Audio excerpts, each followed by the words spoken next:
In today's video, I'm going to teach you how to use the Select property in Notion.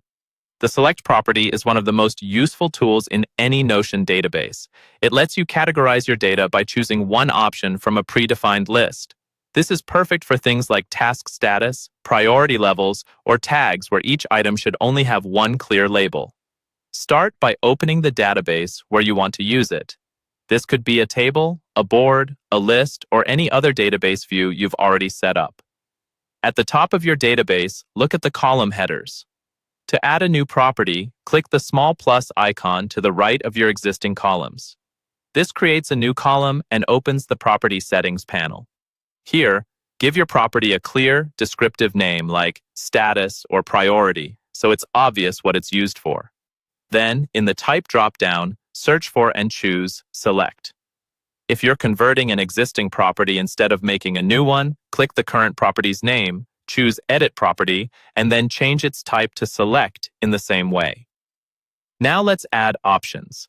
Click into any cell in your new Select column. You'll see a prompt to add an option. Type the name you want, such as high, medium, or low, and press Enter.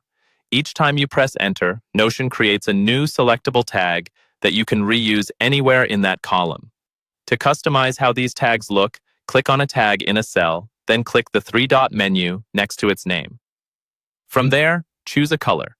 Color coding is especially helpful for scanning your database quickly, so consider a consistent scheme, like green for done, yellow for in progress, and red for blocked or urgent. Once you've created a few options, they'll appear in a drop-down every time you click a cell in that column. Just pick the one that fits that row. This keeps your labels consistent and avoids typos because you're always selecting from the same list. To edit and organize your options, go back to the column header, click it, and choose Edit Property. In this menu, you'll see all your options listed.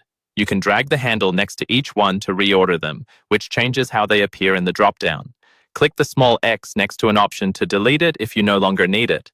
And if you want to rename or recolor an option, simply click on it in this menu and adjust the name or color there.